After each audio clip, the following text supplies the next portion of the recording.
Everybody, this week's weekend watch list is outside because that's where I am and that's where I'm going to be when I watch the Game 5 of the Knicks and the Spurs.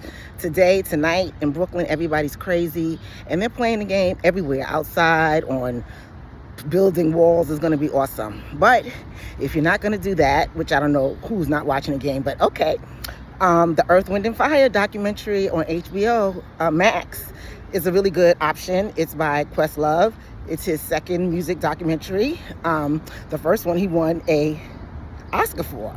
So this one is really good. I enjoyed it because it really goes deep into how this the group was formed, and the person who started it, obviously Maurice White, R.I.P.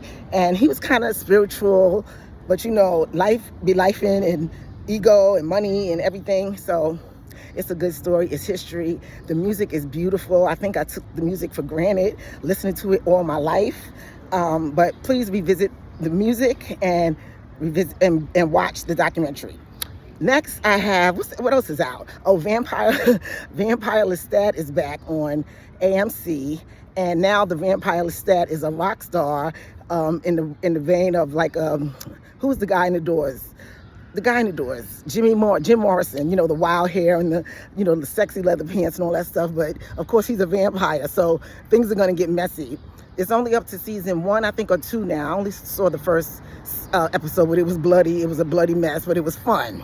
If you want something to the total opposite of that, Sweet Magnolias on Netflix is back with Heather Headley, and she's a woman with her 3 friends in a small town. It's a really light series, about friendship and growing up and all that stuff. It makes you really appreciate having good girlfriends and your home and your creativity and your support system. But it's fun. It can be a little juicy sometimes. So this is the 5th season. I don't know if it's the final season, but that's a good option.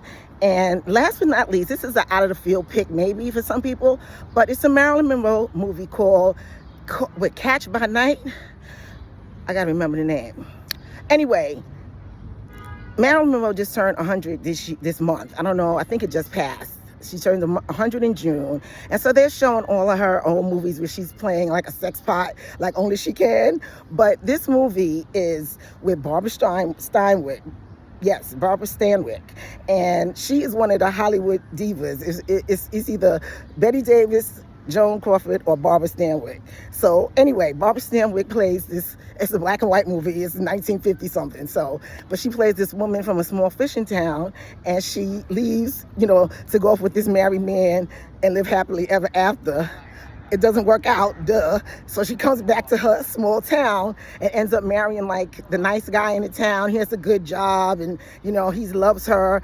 But then she ends up fooling around with his, edgy friend, like a dummy. Anyway, Marilyn Monroe in this plays like a girl next door kind of. Like in the whole movie, she's really in a dress once, and it's like a normal dress.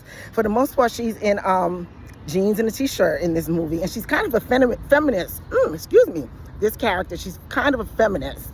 So I think that's maybe why they didn't promote that with her. We always see the pictures of her with her skirt flying in the air and all that stuff.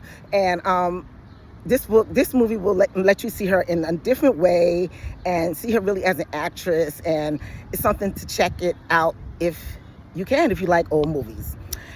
In the meantime, have a good weekend. Take care of yourself. One love. See you next time with your bad self. Bye. Mwah.